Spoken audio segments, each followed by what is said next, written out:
Il cuisine, il talonne, il questionne pour obtenir les vraies réponses.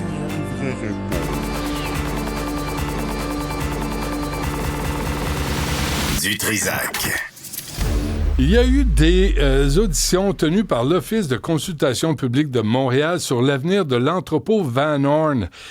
C'est Van Horn et Saint-Laurent. Moi, j'ai toujours trouvé que cet immeuble-là est magnifique. Il fait penser au Flatiron à New York, qui est un des monuments répertoriés, je pense, par l'UNESCO. C'est un bel édifice, c'est un beau bâtiment qui a l'air laissé à l'abandon. Avec nous, le président de l'Office de consultation publique de Montréal, Philippe Bourque. Monsieur Bourque, bonjour. Bonjour, M. Dutrisac. Merci d'être avec nous. Cet entrepôt, le Warehouse Saint-Laurent, là, je sais pas comment on l'appelle, Saint Lawrence, c'est vraiment un beau bâtiment. Ben, ça dépend des goûts, mais en termes de patrimoine industriel, en soi, on parle beaucoup du patrimoine religieux, ce genre de choses-là, mais patrimoine industriel, on en parle moins, puis effectivement, c'est clair que c'est un symbole montréalais. Là. On peut le rajouter avec certains autres comme l'affiche Five Rose, puis ce genre d'affaires-là, il est emblématique. Oui, qui représente Montréal. Dans quel état est l'immeuble, le bâtiment présentement, M. Bourque?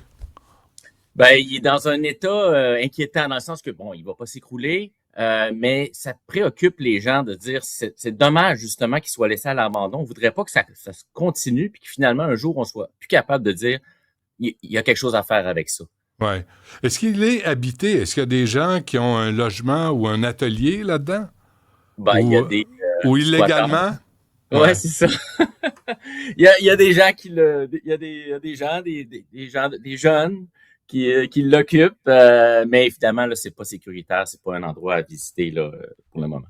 OK. Et là, il y a un projet de Rester Management là, qui veut vraiment... Et M. Bourque, je suis content qu'on se parle, mais je ne sais pas quoi penser du projet. Vous avez tenu des auditions, j'ai vu le rapport, là, vous avez rencontré plusieurs personnes, organismes. Expliquez-nous quel est le projet en question. Mais en fait, ce qu'on veut... Il y a quelqu'un d'intéressé de faire quelque chose avec. Et de dire, moi, je pense qu'il y a quelque chose à faire avec ça. C'est un projet privé. Ça lui appartient d'évaluer la pertinence de son projet sur le plan de l'affaire. Puis lui, il croit. Et donc, mais évidemment, ce qu'il propose, ça convient pas totalement à tout le monde. C'est-à-dire qu'il y a des gens qui auraient préféré d'autres usages que celui que lui propose, celui d'un hôtel. Non, on parle d'un hôtel de luxe de 120 chambres. Exactement. Et il y a aussi ce que j'ai lu, c'est ce qu'il y a de prévu, c'est qu'il y a de la place aussi pour les artistes, des ateliers.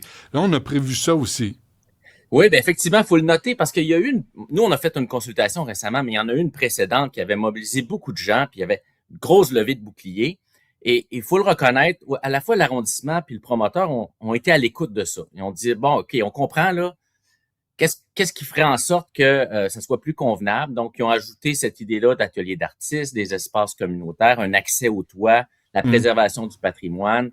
Donc, ils sont venus ajouter des éléments qui vont évidemment pour eux être satisfaisants, mais en même temps essayer de trouver une façon d'accommoder les préoccupations des gens. C'est un projet intéressant. D'abord, savez-vous à qui appartient l'immeuble et quel est le budget pour ce projet? Ah, ça, je pourrais pas vous dire, malheureusement. J'ai pas, Proper Management, ça doit être lui le propriétaire, là, Mais attendez, vous le savez pas?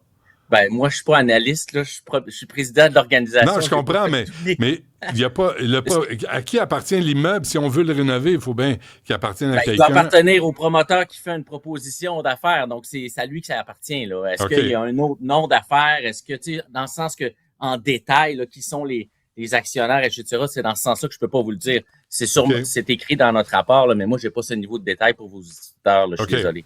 OK, mais là, c'est Rester Management qui veut rénover tout ça, là, on présume. Mais on n'a pas de budget non plus. On ne sait pas de quelle ampleur on parle ici. Là. Non, ça aussi, ça lui appartient. Là, c'est dans son plan d'affaires. OK. Et Moi, ça m'intéresse, M. Bourque, parce que je me dis, voici la vision de Montréal là, qui reste à décider. Et là, d'un côté, on dit, il y a gentrification.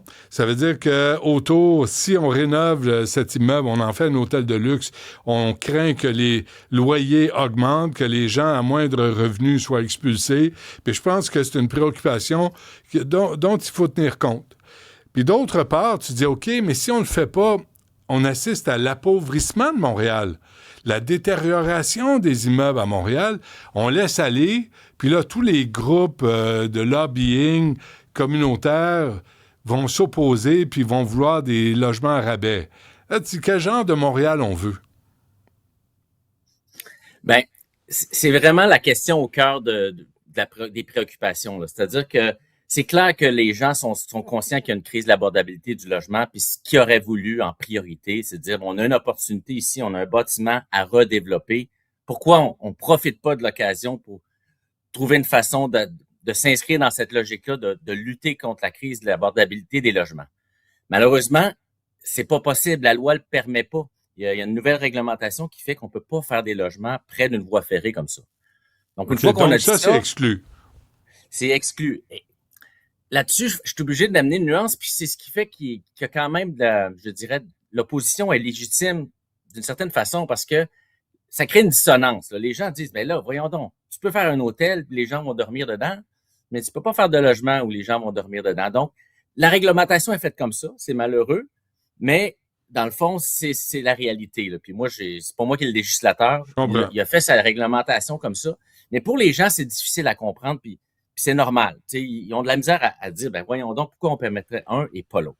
Mais la réalité, c'est que c'est pas possible, sauf si on dénature le bâtiment puis qu'on perd sa valeur patrimoniale. Le promoteur le dit, je pourrais toujours. Ben non, c'est ça. Fait que là, c'est là qu'on est coincé. On dit, ben, je pourrais toujours permettre du logement, mais là, vous perdez votre immeuble patrimonial. Oui. Puis en même temps, M. Bourque, là, tu as un immeuble qui est au coin de Van Horn puis Saint-Laurent. Si des touristes débarquent à Montréal, ils vont aller magasiner, ils vont aller au restaurant, ça va être bon pour le quartier, il va y avoir de l'argent qui va être investi. Moi, la dernière fois, je suis allé sur Saint-Laurent, dans ce coin-là, passer Van Horn, ça commence à faire dur, là. Il y a des restaurants qui vont... Là, on annonce la fermeture de 4000 restaurants au Canada. Là. Sylvain Charlebois écrivait ça en Toronto Sun. Est-ce qu'on peut prendre les devants et avoir des projets qui vont aussi aider les commerces et les restaurateurs? Oui, puis ça, je pense qu'il y a plusieurs personnes qui le reconnaissent. La pertinence, évidemment, oui, de la valeur patrimoniale, la protéger, mais le redéveloppement, de redynamiser un secteur, on sait que c'est positif pour l'économie locale. En même temps, les gens nous disent, oui, mais mon économie locale, j'aimerais ça qu'elle soit préservée aussi. C'est-à-dire que j'aimerais ça qu'il y ait des locales commerciaux pour du type de commerce que moi, j'ai besoin de proximité. C'est des éléments que les gens nous ont dit aussi, puis ça sera à l'arrondissement puis aux promoteurs d'essayer de trouver une façon d'accommoder ces besoins-là. Oui, mais ça, il y en a déjà. Là, il y en a des supermarchés, il y a tout ça dans le coin. Puis en même temps, est-ce qu'on est rendu à dire à un entrepreneur qui veut, un promoteur qui veut rénover un immeuble et en faire un hôtel, quand même pas une centrale nucléaire, là, un hôtel, on est rendu à lui dire non pour toutes sortes de raisons communautaristes. Moi, là, je comprends plus. Là. Ben, je pense que, comme je l'ai dit tantôt, la principale raison, là, c'est vraiment ce que j'ai parlé tantôt, de la préoccupation que les gens ont envers le logement. Puis, dans le fond, c'est une forme de frustration en disant pourquoi on n'a pas pu saisir cette opportunité-là.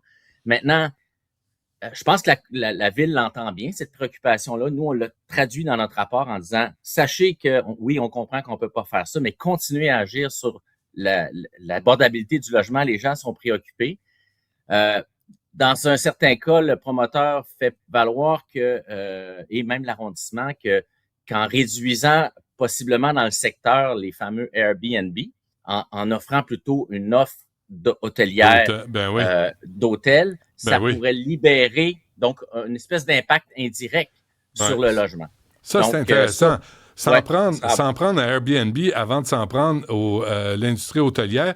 Puis en même temps, les chambres d'hôtel, il y a un recours collectif, je pense à Québec, sur l'espèce de cartel des hôtels qui font affaire avec des plateformes numériques. Puis là, tout a augmenté, je pense, de 45 %. Ça va prendre un équilibre là, dans tout ça. Mais c'est pas à vous à gérer ça. Puis je pense pas que ce soit même à la Ville de Montréal de gérer ça. Non. Fait que quand est-ce que ça va être... on va avoir une décision pour l'entrepôt Saint-Laurent? En fait, on s'attend. Habituellement, là, le rapport va être déposé au prochain conseil municipal, là, pas celui du budget, mais le prochain. Rapidement, probablement que l'arrondissement ensuite va faire des modifications réglementaires. Donc, je m'attends à ce que ça soit assez rapide, mais on n'a pas de contrôle là-dessus. Là, puis, faudra voir ensuite là, la suite de ça. Oui, on a reproché, dernière affaire, M. Bourque, là, on a reproché aussi à l'ancienne administration de ne pas tenir compte de vos recommandations. On pense au chemin Camillien-Hood aussi, en exemple. Est-ce que ça a changé avec l'arrivée de Mme Martinez-Ferrada? Il est un peu tôt pour dire ça, évidemment, là, parce que là, on vient tout juste d'arriver. Nous, c'est le premier rapport qu'on dépose sous l'ère de Mme Martinez-Ferrada. J'ai eu la chance de rencontrer mon élu responsable, donc c'est-à-dire la personne qui est en charge des dossiers d'urbanisme et de l'OCPM dans le conseil exécutif. C'est la mairesse d'Outremont, Mme Brown, et les signaux sont très positifs là, par rapport à son intention de collaborer avec nous, puis de préserver notre indépendance, puis de travailler de concert avec nous. OK, le chemin Camillien-Hood, ça va se faire ou pas? Ils vont le fermer ou pas? C'est quoi la décision? Ça, je ne sais pas. Il y a une promesse de Mme Ferrada Martinez de revenir à la position de base là-dessus. Il faudra voir la suite des choses. OK, juste une promesse. On va retenir notre souffle. Philippe Bourque, président de l'Office de consultation publique de Montréal. Je vous l'ai demandé la dernière fois, mais là, les lunchs, là, tout ça, c'est fini, là, ce temps-là. Là. Oui, absolument, mais dans l'indication à l'écran, là, c'est pas le bon titre pour mon... non, c'est pas bon pantoute. Cérébrum. Mais oui, ça va très bien, je vous rassure, puis on est sur la bonne voie en fait, on a déjà, à mon point de vue, rétabli la confiance envers l'institution. Parfait. Puis on va corriger le titre. On va faire attention à l'avenir. M. Bourque, merci. À la prochaine. Merci, au revoir.